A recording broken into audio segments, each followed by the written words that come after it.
¿Cambiamos? Dale. Bueno, seguimos. Ahora vamos a hablar de fractura diafisaria y fémur distal, y lo que vamos a hacer es presentarlo a través de la clase en vez de hacer todo como hablado, todos casos. Fractura diafisaria, aquel amigo parece especialista en trauma, va a hacer trauma. El nuevo type. A ver, ¿qué? Tenés una fractura, este es un chico de 40 años que se cayó jugando al yo-yo y se hizo esa fractura. ¿Qué te falta saber de eso? ¿Necesitas algún dato más? ¿Necesitas que te diga algo más? ¿Que te muestre algo más? Cadera y rodilla, perfecto. Estamos de acuerdo que tenemos una fractura de diáfisis de fémur y le tenemos que pedir las articulaciones contiguas. Todo bien. Bueno, no tiene nada. ¿Qué le hacemos? Medicina, placa,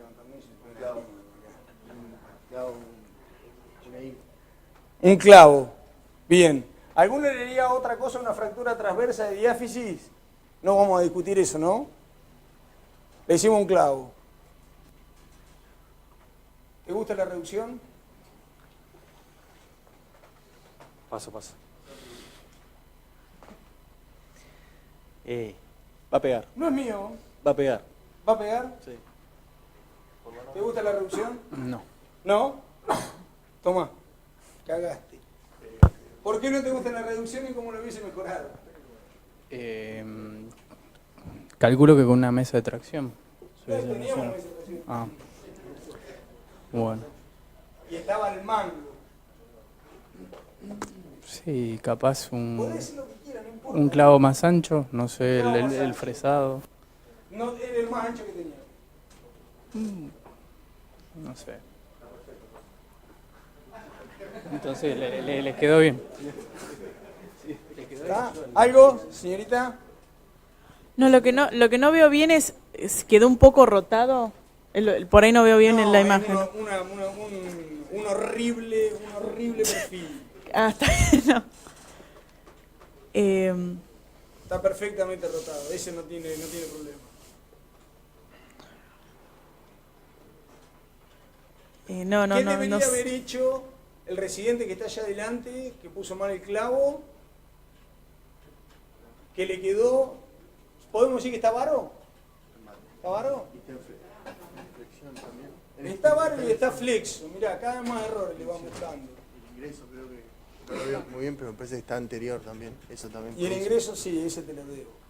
El ingreso está bien. ¿Sabe que está bien el ingreso? No está ni anterior ni posterior. ¿Cómo podrían haber evitado con las cosas que dijimos hoy de mejorar las reducciones? Acá, ¿qué podríamos haber usado? Porque si se fijan, esto siempre queda así. Siempre se va al varo esa fractura.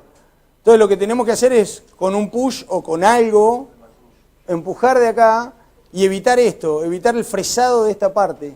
Porque lo dejamos así, empezamos a fresar y fresamos la cortical interna. ¿Está? Otra fractura. Mirá. ¿Vos que dijiste que estaba mal? No, vos pasaste, vos no. Vos dijiste que a vos no te gustaba tanto. No, yo dije que pegaba. ¿Eh? Yo dije que pegaba. Bueno, no es la misma, es otra. Y tiene lo mismo. ¿Y está mal? ¿Está bien? ¿Está bien? Ahora yo les digo, eso se ve ahí, esto que se ven acá, son partes blandas, y créanme que lo que se ve ahí es un décimo de lo que tenía de partes blandas. ¿Se le ocurre alguna otra cosa para tratar una fractura diafisaria en pacientes que son gordos? Vamos, ¿cómo? Más alto y soy sordo. Clavo retrógrado, muy bien, esa es una opción. ¿Otra opción? Placa MIPO, no te quiero escuchar. Hago de cuenta que no escuché. ¿Otra opción? Estoy esperando que me digan una, no sé si se dan cuenta, ¿no?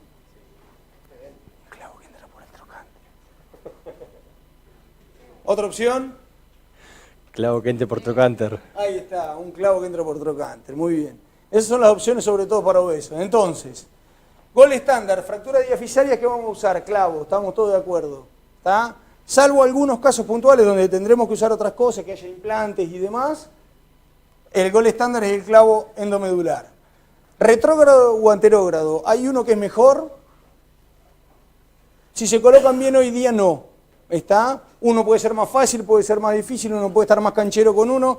Los clavos retrógrados, como son tan fáciles de poner, están ganando mucho número de cirugías hoy en día, pero los porcentajes de pseudoartrosis o de retardo son similares, o sea que tienen una consolidación por arriba del 90 y pico %, con lo cual son los dos bastante similares en cuanto a resultados, si son colocados correctamente.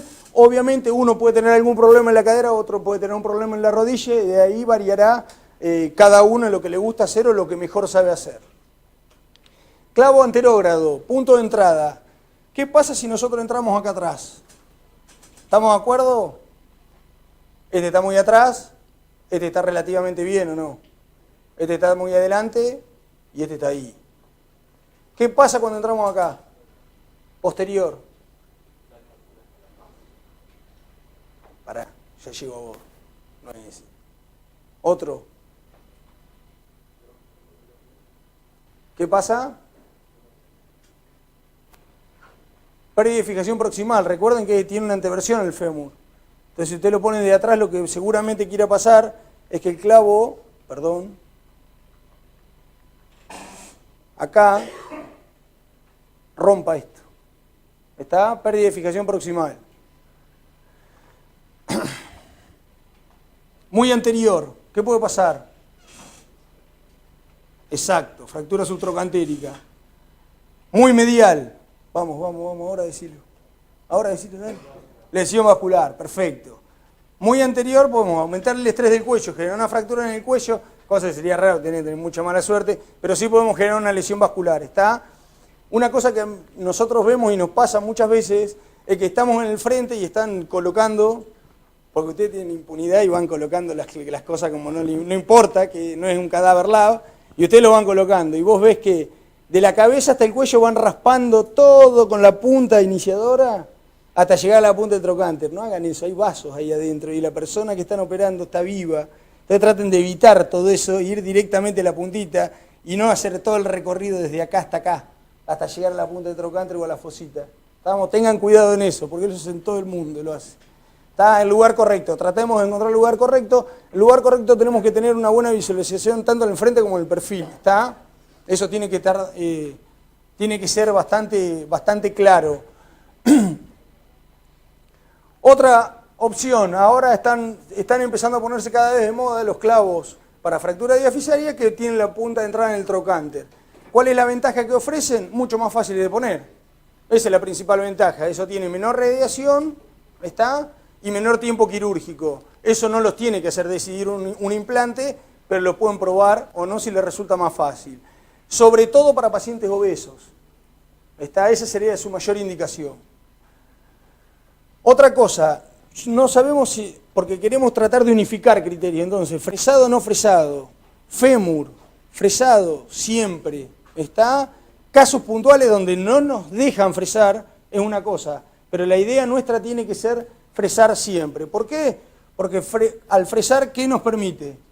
Aumentar la superficie de contacto. Otra cosa, el de verde. Está escrito ahí. Sí, por un clavo más anatómico. Sí. Esa es la idea. ¿Otra? Sí, que sea una reducción más anatómica. Una reducción más anatómica. Si tenemos un clavo que sea más grueso, nos va a permitir una mejor reducción. Cosa que no nos pasó quien era. Vos nos criticaste el clavo que habíamos puesto, que había quedado varo, que era finito, dijeron. Bueno, si hubiésemos puesto un clavo más ancho, nos hubiese quedado tal vez mejor. Si hubiésemos reducido mejor, en realidad, pues le hubiésemos fresado la cortical interna y hubiésemos hecho lo mismo. Y con eso menor posibilidad de tener una pseudoartrosis. ¿Está bien? ¿Por qué? Porque al tener más estabilidad con un clavo, aumentamos la longitud de trabajo del clavo. ¿Está? Acuérdense o tengan bien en claro cuál es la longitud de trabajo del clavo. La longitud de trabajo de un clavo varía también con la fractura. Una fractura transversa no tiene la misma longitud de trabajo que una fractura que es oblicua larga o espiroidea. ¿Está? Búsquenlo porque eso lo preguntan en los exámenes. Cuando no fresamos, 3B, 3C, lesión tórax. ¿Está? Y en nuestro caso, cuando vienen y nos dicen que no se puede fresar. que te dice el clínico, el cardiólogo, el terapista o el que sea. Bien, si no, fresamos siempre. Por último, fractura, tratamiento definitivo, control del daño. ¿Está bien? Algunos tienen la suerte de contar con el implante y pueden tener esa decisión. Nosotros no tenemos el implante en el hospital, así que nosotros, por más que nos encante hacer el tratamiento inicial y definitivo, no lo podemos hacer, pero en algunos casos está. Recuerden que el estado del paciente define eso, no la posibilidad de tener el clavo, no que porque ustedes lo pidan y lo tengan en 3 horas, pueden tratar y poner el clavo de entrada. Está en pacientes que tienen infecciones, un estadio inicial que es muy crítico, recuerden que eso lo tienen que hablar bien con los terapistas y demás para hacer un tratamiento definitivo o no. ¿Bien? Danilo, ¿seguimos ahora con fracturas? Sí. Dale. Pregunte. Una fractura mediofisaria, Mediofisaria. anciana, Sí. 80 años. Sí. ¿Protegés el cuello? ¿Protegen el cuello? Si nosotros la vemos a la fractura... No, no está fracturada, no está fracturada. Danilo, 80 años, ¿protegen el cuello, fractura mediofisaria? ¿Qué hace la mayoría? ¿Lo protege o no lo protege? ¿Sí? Nosotros si no vemos fractura no le hacemos nada. Igual está súper discutido eso, que hay que protegerlo, ¿no? El cuello, igual que las indicaciones de clavo largo, no hay ningún trabajo que te diga que tenés que poner un clavo largo y en qué paciente. Están haciendo algo prospectivo con respecto a cuándo cementarlos o no, porque va muy de la mano de grado de osteoporosis y cómo uno lo mide esa osteoporosis. Hay algunos trabajos que yo contestaba antes, hay un trabajo que dice si el paciente tiene previamente algunas fracturas por osteoporosis, quiere decir, acuñamientos integrales, más de dos de este tipo de fracturas, correspondería colocar un clavo largo. Es una de las únicas indicaciones que encuentro formalmente, pero es un tema que está súper discutido. Y nosotros, proteger el cuello es por un tema estadístico. Tenemos infinidad de fracturas laterales y tenemos una población muy envejecida que tratamos, entonces preferimos protegerlo siempre. Bueno.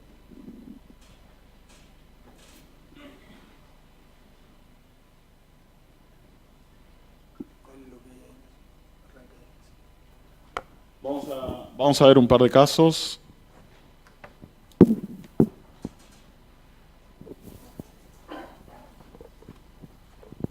Hasta el break, ¿no, Germán? Lo manejamos nosotros porque el break es bastante relativo.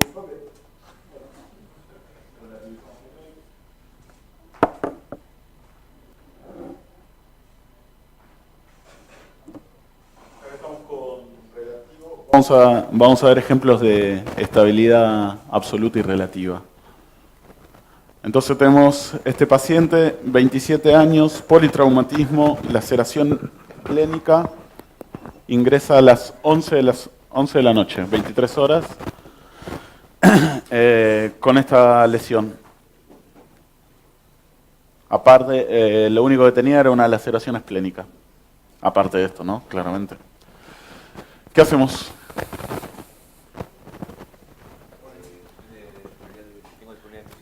Suponete que tenés disponibilidad de osteosíntesis. 23 horas.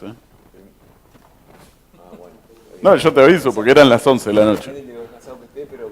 Había operado todo el día. Pero hasta estar más cansado o tener alguien que pueda resolver. Tiene laceración esplénica, en este momento no está descompensado el paciente. En este momento.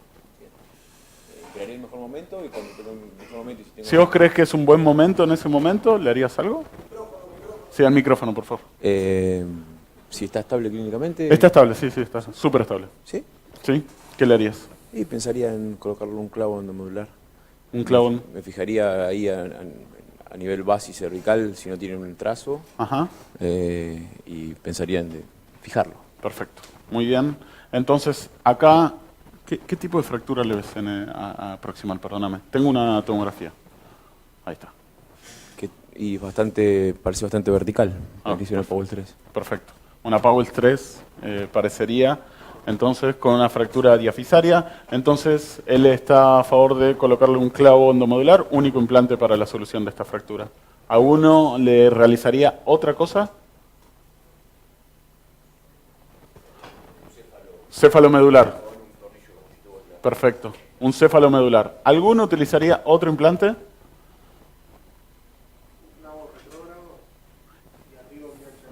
Arriba un DHS y clavo retrógrado. ¿Qué harías primero?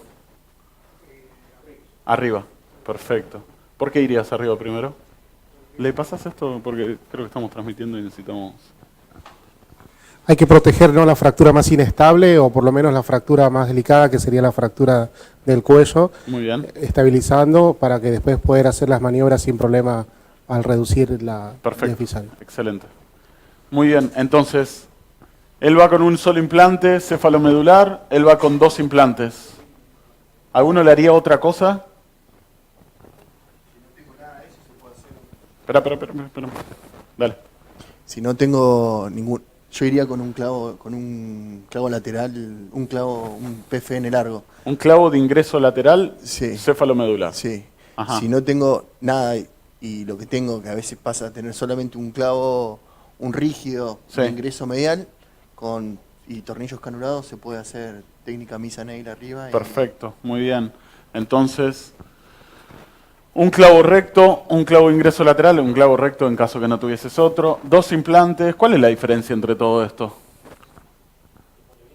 Disponibilidad. ¿Todos piensan eso? ¿Y si tienen la opción de pedir cualquier implante? La habilidad del cirujano. Ok. Ajá. Perfecto. Muy bien. Bueno, en principio, volvamos al escenario que el paciente es un politraumatizado, ¿no? Y tenía una laceración esplénica. Entonces, inicialmente, uno lo que viviese es una fractura expuesta, me olvidé de contarles, del fémur, con alguna lesión ahí de partes blandas, nada de mucha gravedad, una Bustilo 3A.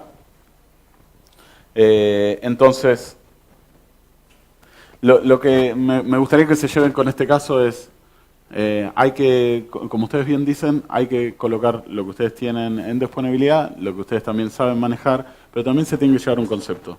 Hay 2 tipos de fracturas bifocales en el fémur. Una son las fracturas de cuello femoral asociadas a diáfisis femoral, y otra entidad totalmente distinta son fracturas intertrocantéricas asociadas a fracturas de diáfisis. Se entiende la diferencia que estoy diciendo, ¿no? Después vamos a tener un ejemplo para aclararlo mejor. Pero cuando uno tiene fracturas de cuello femoral y fractura de diáfisis, ¿se puede hacer con un implante? Sí se puede hacer, la realidad. ¿Es mejor hacerlo con un implante? La realidad es que la mayoría de las publicaciones te dicen utilizar 2 implantes. ¿Por qué? Porque la fractura más importante de todas es esta. Esa es la fractura más importante. Es la que deberías fijar y ser súper obsesivo con la reducción, con el método de fijación, con el tipo de compresión que le vas a realizar a esa fractura. Entonces, vos tal vez con un clavo cefalomedular, el tipo de estabilidad que vas a lograr es buena. Tal vez no puedas comprimir esa fractura porque la mayoría son 130 grados y esta, como dijimos recién, es una Powell 3 con un grado de desplazamiento casi vertical y que uno no le puede generar tal vez toda esa compresión con el implante que ustedes le vayan a colocar. Entonces, cuando hablamos de fractura de cuello femoral y fractura de diáfisis, esa entidad, tal vez lo mejor es utilizar 2 implantes. Esta era la fractura inicial y inicialmente fuimos a colocarle un tutor externo para el fémur, y para tampoco agredirlo tanto, lo colocamos en mesa de tracción. Es real lo que dice Germán, la realidad que la mesa de tracción a mí me gusta utilizarla para fractura de cuello femoral, pero simplemente por escuela. Se puede hacer sin mesa de tracción tranquilamente, y probablemente estos desplazamientos en el perfil sean mejor reducidos con mesa de tracción, con mesa común, quiero decir, radiolúcida. Depende del entrenamiento.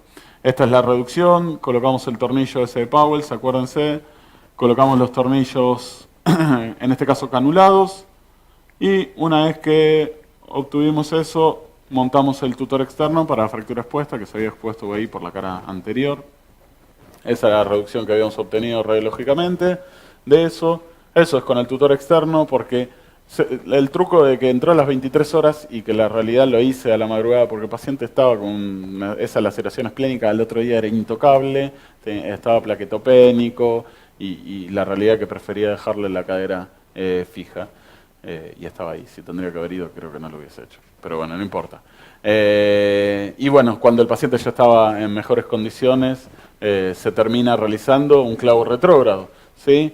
Y lo más importante de todo es tratar de dejarlo lo más cerca o tratar de evitar que queden espacios muy grandes de segmentos sin abarcar, y ese es el resultado posoperatorio. Entonces, es importante que entiendan que cuando uno tiene dos segmentos y el segmento proximal es una fractura de cuello, tal vez es un poco más importante priorizar siempre el cuello por sobre la diáfisis. Vamos con otro caso entonces. Sí, teneme porque en el próximo vas a hablar vos. Sí. Si no tenía la disponibilidad de implantes, hubiese hecho dos cosas. Número uno, los tornillos estos, como mostré en la presentación anterior, pueden ser tornillos cualquiera que vos tengas de banco, pero no de banco, de pacientes que sacaste en algún momento. Y eso está en cualquier hospital público. Número uno. Entonces, esos tornillos los puedes solucionar con cualquier tornillo. No tienen que ser canulados, pueden ser comunes, pueden ser esponjosa y demás. Segundo, si no hubiese tenido nada, le hubiese puesto un tutor externo y le hubiese puesto un Jansal supracetabular para tratar de estabilizar eso y mantenerlo en distracción. Entonces, ¿se entendió eso? Entonces le hubiese puesto un Jans supracetabular. El próximo caso, me pasé. ¿Qué opinas? Una fractura intertrocantérica lateral. Una fractura intertrocantérica. Sencilla. Sí. ¿Algo más? No. Esconde información. Posterior. Y aparte tenía esto. Esa placa colocada hace 30 años. Por una fractura de fémur distal. Fíjense, ¿hay alguna diferencia con el caso anterior? Sí. ¿Cuál? Hay que sacar toda la placa en primer tiempo. Más allá de la placa. ¿Cómo? La fractura proximal es diferente. La otra es una fractura de cuello, esta es una fractura intertrocantérica. Bueno, entonces, ¿qué le hacemos a este paciente? Tenemos una fractura intertrocantérica proximal, una fractura diafisaria, media diafisaria, perimplante, una placa de 4,5 vieja.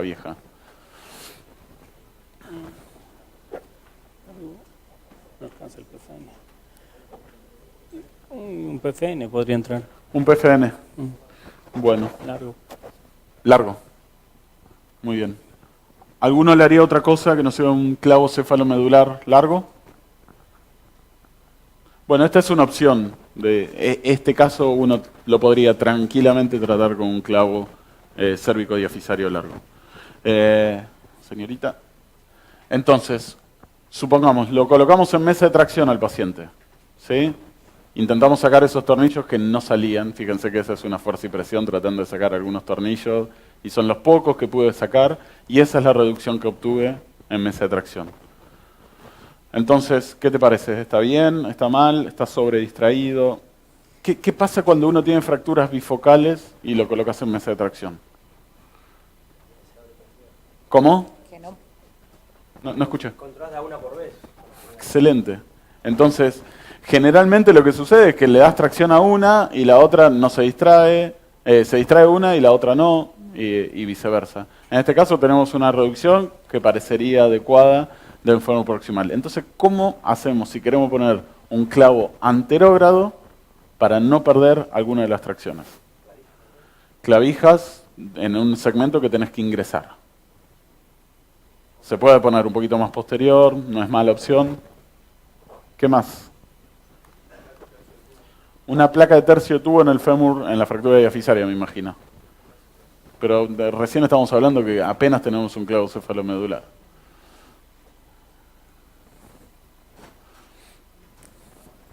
¿Ideas?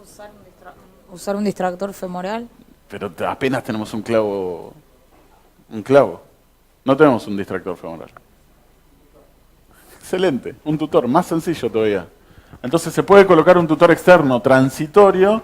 ¿Para qué? Para que el tutor te permita distraer el foco que vos querés. Entonces yo pongo el tutor externo solucionando parcialmente la fractura de la diáfisis, puedo tranquilamente distraer el foco de la fractura. En este caso le damos reducción a ese foco y fíjense que cuando coloqué el clavo endomedular, que solucioné el foco diafisario, todavía no está bloqueado el clavo endomedular, fíjense cómo automáticamente se variza el cuello, se desplaza completamente, pierde toda la tracción.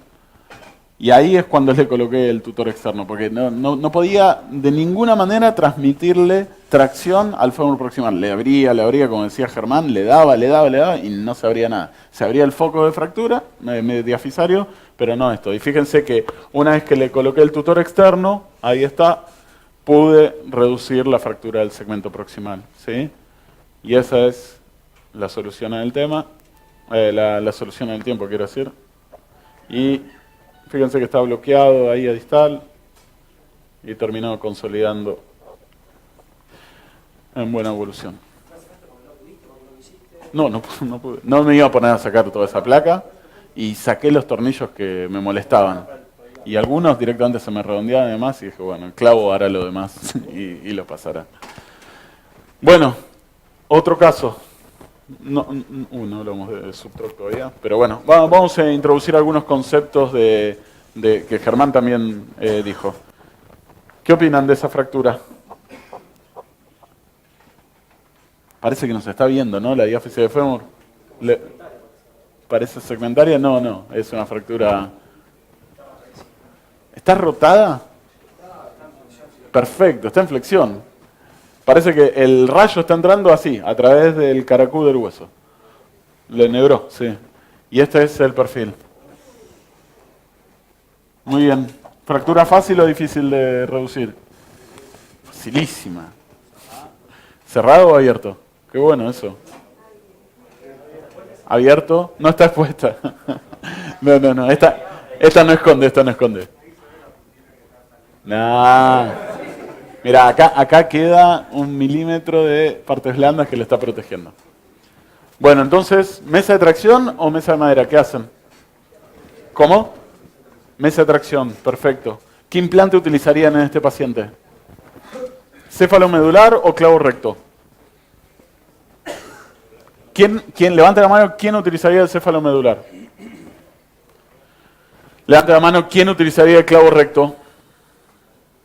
Perfecto, más o menos dividido. Si lo hacen bien, cualquiera de las dos opciones está bien. Recuerden lo importante del punto de entrada. Y este es el resultado postoperatorio. ¿Qué opinan? ¿Estamos bien? ¿Cómo? ¿Faltaba qué? La lazada faltaba. Está bueno, ahora vamos a ver algo sobre eso, sobre la lazada. Bueno, ¿qué opinan? ¿Va a andar bien? ¿Va a andar mal? ¿Lo dejamos así? ¿No? ¿Qué hacemos? Ahí me veo que están haciendo, ¿no? ¿Hay que revisarlo? Contame todo lo que veas que esté mal. Al micrófono. Parece haber quedado en varo, ya destrozado los fragmentos, ese fragmento está... Varo justamente es la única que no le veo. Todas las demás te las acepto, pero varo es la única que no le veo. Decime. Está flexionado el proximal. Muy bien, flexionado el proximal. ¿Qué más? Tiene... Aproximal tiene un solo cerrojo, sí. Poco, dice. Poco. ¿Qué más? Flexionado. Flexionado, ¿por qué crees que está flexionado el segmento proximal? Contame. Germán lo estuvo contando eso un poquito. Imagino que por tracción muscular. ¿Por? Por tracción muscular. Tracción muscular, sí, claro. Pero ¿por qué no lo pude manejar eso con el clavo? ¿Por qué crees? El orificio de entrada. ¿Cómo? ¿Y qué pasa con el punto de entrada? ¿Te parece que está anterior? Y eso un poco lo condena al clavo a que vaya posterior. Y poco manejo del segmento proximal. Entonces tenemos un clavo que permite una flexión del segmento proximal, un punto de entrada un poco erróneo, todo un poco anterior. Está alineado a la diáfisis, no parecería ser de los puntos de entrada malos en el frente, pero sí claramente en el perfil. Y tiene algo rotacional, el paciente también se quejaba de algo, de una pierna que estaba más en rotación que la otra. Entonces fíjense, si nosotros no hacemos un punto adecuado en el perfil, y esto es lo que se habla clásicamente de los puntos de entrada, es la entrada al cielo o al infierno. Si ustedes hacen un correcto punto de entrada, entonces van a poder tener, digamos, un adecuado manejo del segmento proximal. Ahora, si se equivocan en eso, probablemente tengan problemas. Entonces, 3 semanas posoperatorios, está con dolor la paciente, ¿qué le harían? ¿Qué le haría? Ya que tenés el micrófono. Lo revisás. Lo revisás. ¿Cómo lo revisamos? ¿Cómo hacemos para brindarle a este paciente una correcta Y yo tratamiento? retiraría el ¿Retirás el implante. clavo endomedular? Sí. ¿El foco no lo abriste anteriormente? No se abrió. Abriría el foco. No lo operé yo, pero no importa. Lo reduciría con las hadas y Sí. colocaría quizá el mismo clavo. El mismo clavo, perfecto. ¿El mismo clavo por el mismo lugar? No, o sea, en la posición correcta de ¿Le entrada. haces otro punto de entrada? Sí. ¿Eso es fácil, hacer otro punto No. de entrada en No. el segmento proximal?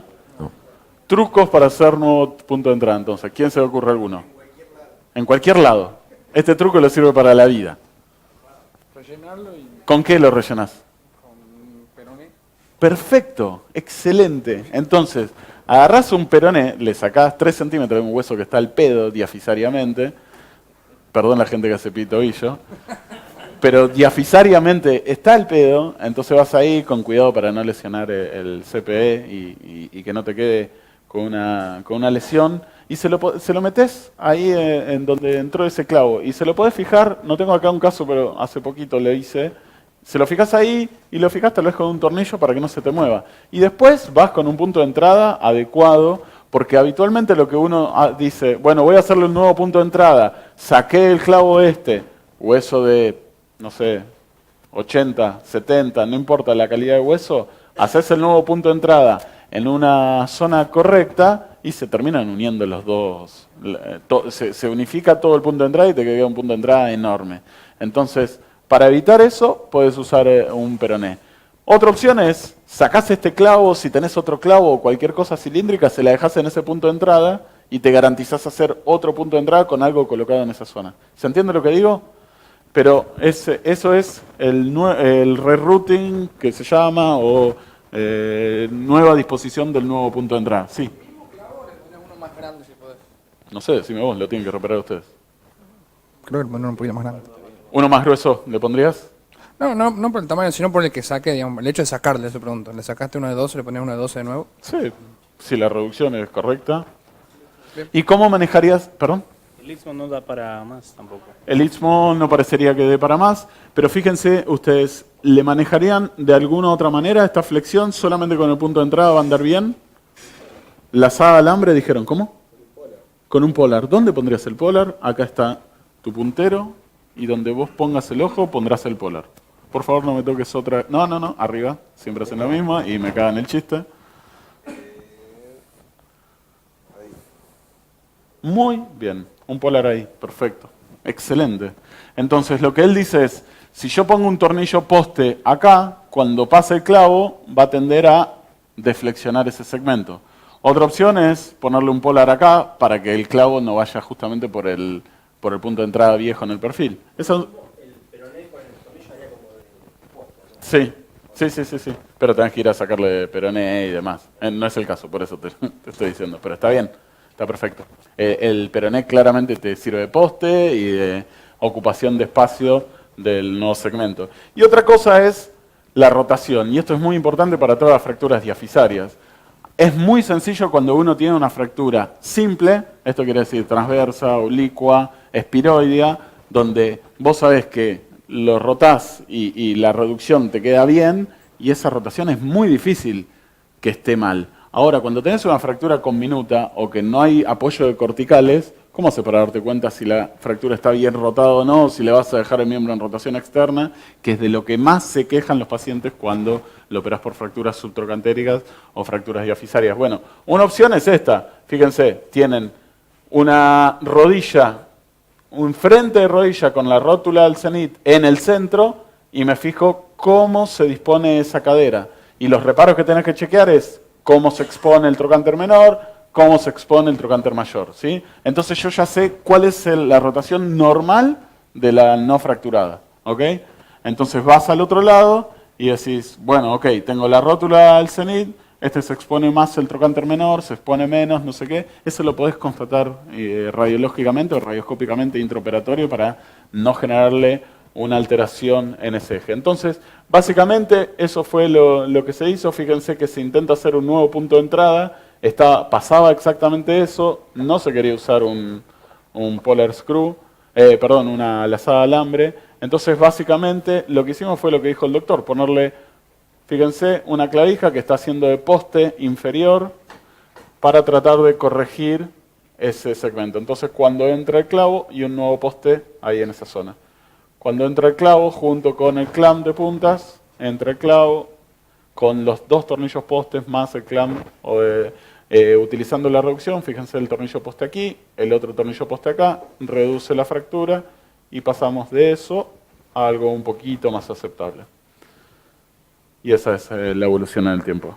Entonces, ¿este tipo de fracturas se pueden tratar a cielo cerrado? Sí. ¿Se puede hacer a cielo abierto? También. Vamos con un caso de una Intertroc, ¿te parece? 76 años para pared lateral. 76 años. ¿Qué tipo de fractura o qué osteosíntesis le harías?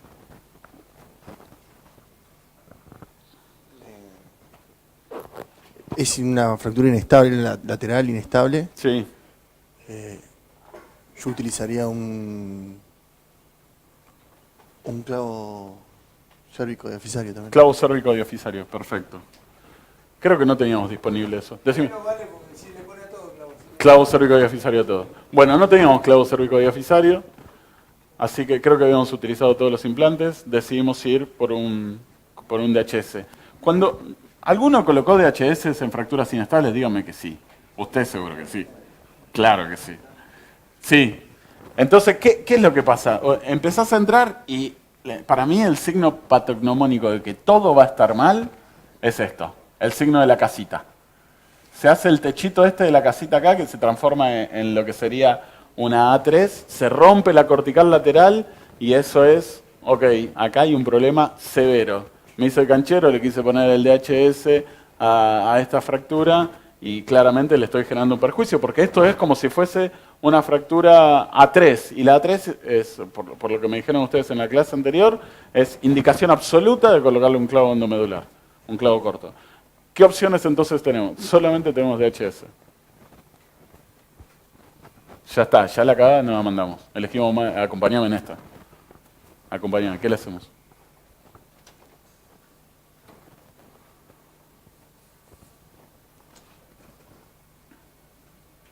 ¿Alguno se le ocurre alguna opción en este tipo de fracturas? ¿Qué tiene esa parte? Lo que trae la caja trae. Tutor externo sí, pero no, me parece que para la viejita esta sería un poquito... La matamos, ¿no? ¿Cómo? ¿Por ahí dijeron algo que me gustó? ¿Escuché algo? ¿DCS? Es una buena opción DCS. ¿El DCS? No, el DHS, en vez de 135, se le pone... Se llama DCS. Bueno, pero a veces viene con... No, el DHS no viene en 90 grados, viene en 130 o 135 grados. El DCS es el que viene en la angulación de 95 grados. Entonces, sí, es una buena opción el DCS, claro que sí. Lástima que ya le había hecho el punto de entrada y fresarle un nuevo punto. Ahí es un poco, le voy a dejar la cabeza sin hueso, pero es una buena opción el DCS de entrada, tal vez. Decime. ¿Colocar el adaptador del trocánter? Muy bien. Muy bien, entonces, esa es una buena opción si la caja te trae el implante. Entonces, esta caja sí traía ese implante. Bueno, pero no lo tenía. Te puedo asegurar, si estás en el hospital donde estoy y tenés que operar 7 fracturas en la misma semana, en el mismo día, y no tenés más clavos, no salen más, y se tienen que operar los pacientes. Pero si tenés 7 pacientes que ya fueron operados con clavo endomedular y tenés que operar a este paciente, tenés esta opción. Pero eso es en el italiano. Fíjate que colocábamos el DHS según técnica, no importa, y le terminamos adaptando la placa trocantérica, que esta viene de Sinte, fábrica, es divina. La colocás ahí y esa es la incisión que le hicimos. Oh Dios, y esto se volvió para atrás. Bueno, le colocamos la placa de sostén trocantérico. No soy yo, esto tarda mucho, perdón. Ahí está. Excelente. Este es el resultado postoperatorio y anduvo muy bien. Contame. Ahora les voy a contar algo más. Nosotros intentamos hacer en una placa que no tenía esa adaptación. Sí. Hicimos otra placa. Pero eso me tendrías que haber contestado antes, cuando te dije acompáñame en esta, me dejaste sola. Nos falló porque eso no viene diseñado para que haga... Muy bien. Perfecto. Opero en hospital público también. Fractura, esta fractura, voy a operar un día y subo a quirófano y me encuentro con lo que hay. Es esta fractura y tenés un DHS para solucionarlo. Mesa de tracción, esta reducción. Y solamente tengo un DHS.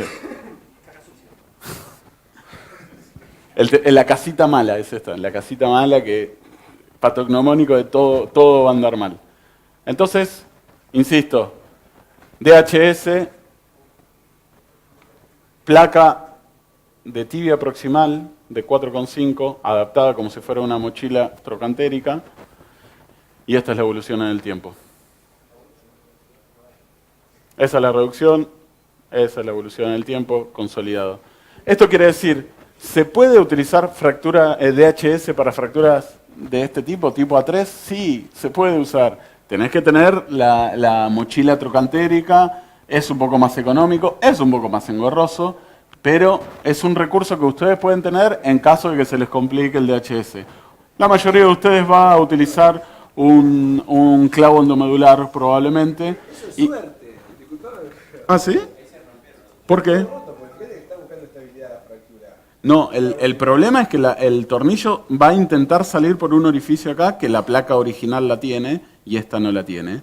Pero es suerte porque la paciente caminó inmediatamente y a todos los pacientes los mandamos a caminar inmediatamente. Pero fíjate que el paciente al día siguiente está apoyando y por eso dinamiza. Si yo lo tengo 2 meses en cama, probablemente no pase esto. Y eso deja de ser un poquito de suerte. Sí. No, pero si tenés la mochila original, este es un caso aleatorio que fue una complicación que descubrí dentro de la cirugía. Y esa es la evolución en el tiempo. Pero independientemente de eso, esto es lo que mencionaba él allá atrás con respecto al artículo sobre pared lateral y DHS, cuándo es ideal colocar el DHS y cuándo no. Es importante, lo pueden leer en sus casas, pero lo que indica es la medición de la pared lateral, cuándo uno podría utilizar un DHS con menor riesgo de complicaciones de la ruptura de la pared lateral. ¿Sí? Fractura subtrocantérica, otra. DHS, ¿le colocarían?